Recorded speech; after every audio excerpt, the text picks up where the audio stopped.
Hello, everyone.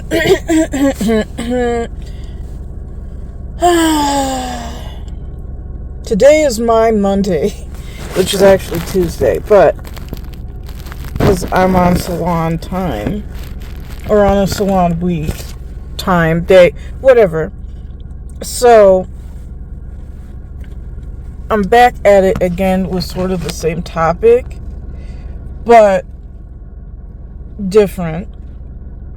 And this topic is a lot of the ire I see for men who want a certain type of woman who doesn't have a quote-unquote past, right?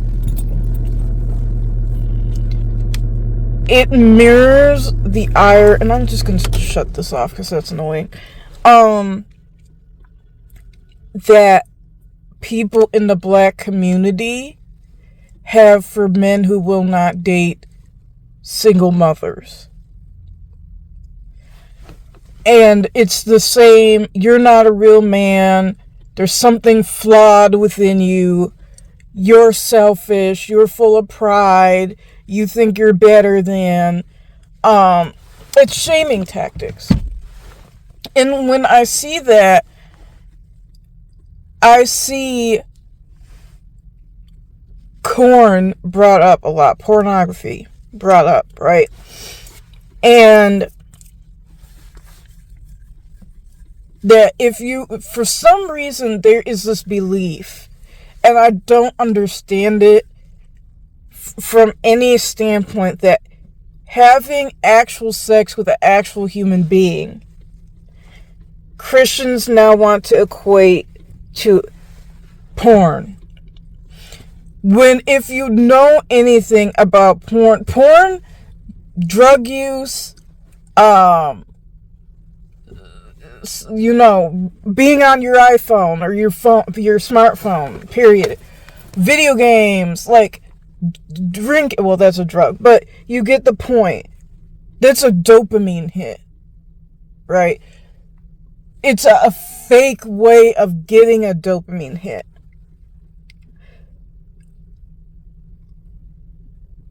Just like gambling, right? Or, well, I don't know if smoking is a dopamine hit. I know drug use is. But either way, there is no comparison. And I say this as someone who's never had sex with an actual person.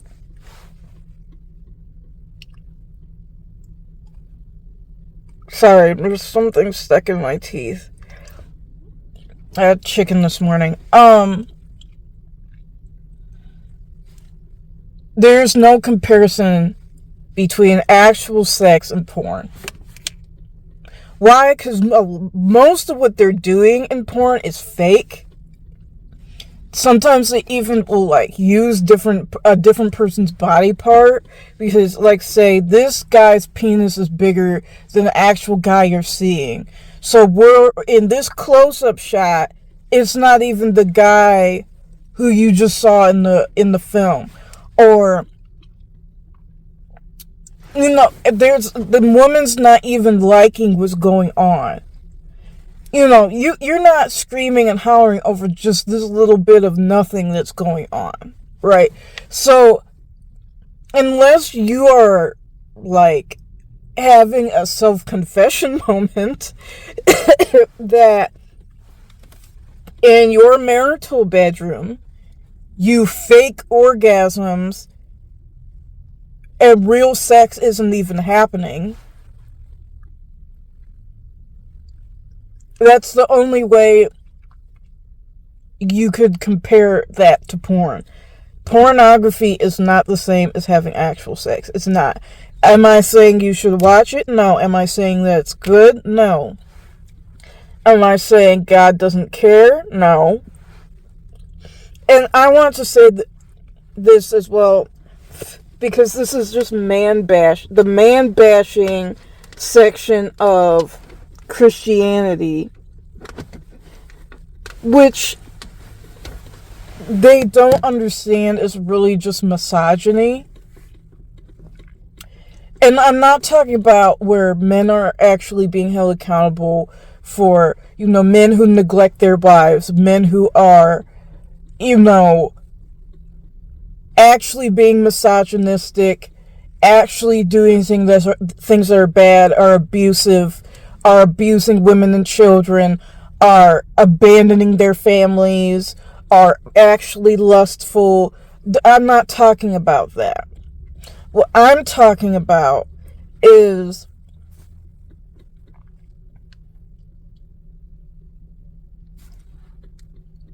I honestly think that the men who bash and harp on men who watch porn do that because they can't believe that a woman could possibly like sex. Why do I say that? Because there's women who watch porn. I have. So, and the women who do, I guarantee you, have a higher sex drive than the average woman. Because there's this belief, and it's medieval. It's that in the halls of Christendom still today, that sex happens to women. Women put up with sex. Women couldn't possibly enjoy any sex, couldn't want to initiate any sex, and wouldn't even want to suggest sexual acts, which feeds into the hands of extremist feminists who believe any interaction with a man, for a woman, any interaction with a man is rape. Or if you frame it that way, that sex is something that women don't really want and is put pressured on them, or is undesired, unwanted, and they basically have to be conned or coerced into it, or things of that, then you are describing a rape. And that just really goes to show how sad a lot of Christian marriages are, that they're not, because really, a woman who is happy and feels safe with her husband, doesn't matter her religious beliefs, doesn't matter her skin color, doesn't matter any of it, should want sex more than her husband. If she's willingly, flirting, suggesting things, what have you, she's taking initiative, that means she feels very safe with her husband. So either something went wrong in the bedroom where a man didn't listen and it's actually very painful for his wife, or his wife, it takes longer for us women to get the same place that men go. They get there faster to nirvana, right? So by the time she almost got there, he's fast asleep. So why would she want any of this anyway? And I have also gone down the wormhole of married couples who literally have been told by their spouse that they don't want to have sex anymore.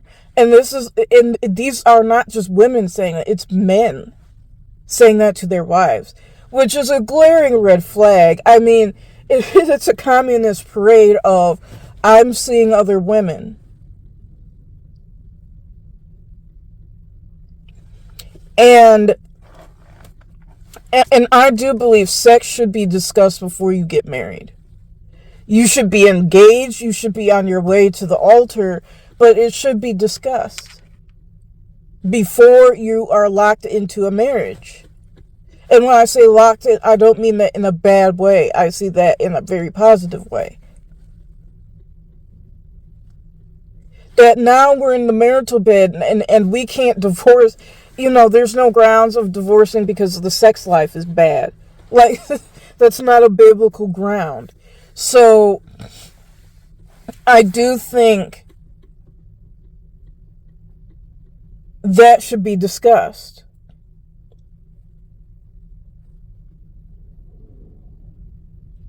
Because sexual compatibility is important. There is no such thing as it's not. Yes, it's not the most important thing, because I'm not even married and never have been. But couples go through things where you won't even want to look at each other, much less touch each other in any type of loving sexual way.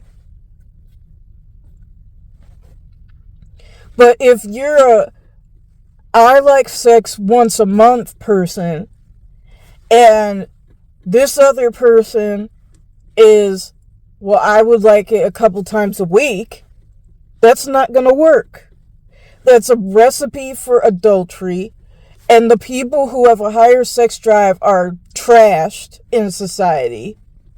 Because there are people, and I'm saying people because it's not gendered, because I think there is this misogynistic view that the halls of Christendom have chosen to take on, that women cannot be sexual, and without it being sinful.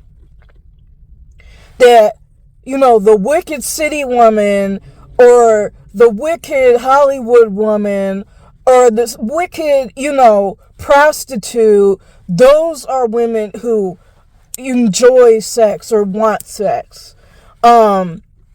Christian women should never want, and that's a rape. If rape is, and I don't like the word forced, even though I understand why it's there legally, but it's unwanted sexual contact. If it's unwanted, it's rape. And I don't think Christian men who spew this nonsense understand. Number one, how do we know that these Christian men, because these men usually are older, they're not young, they're older, who do primarily a lot of the bashing. How do we know that their marriages are up to snuff? Meaning, how many cheating scandals have they gone through? And this is the problem with, if you're not married, you shouldn't speak on relationships. Christian married couples have done the most damage to the institution of marriage, period. To say nothing about the Christian women who make these ridiculous channels, and you can tell they hate their children, they hate their husband, they're enduring it all, and they're powering through, or they're completely exhausted, or my husband's such an idiot podcast. Tune in for next Wednesday, where I tell you all the stupid and inconsiderate things that he did this week. Okay? That's not a witness for Christ. That's a witness for the devil, if anything. And that just shows that you never, and I never grew up hearing this, that you just marry somebody just because they're a Christian. That should be there. But you don't just marry someone just because they go to church, just because they're Christian. You don't do that. You don't. Because these are the marriages that you'll end up with wives who either hate, there is hate, but despise. There's just a disgust. Just a disgust. And, oh, well, all people who don't like their marriages get divorced. That's not true. Only they know their finances. And a lot of these types of women, they like being stay-at-home mothers so they don't have to work. They don't want to work. And I'm not blaming them for that. But why, if you could live a certain lifestyle, why not? And then, if it's the cost. What's that in accounting or business? Loss cause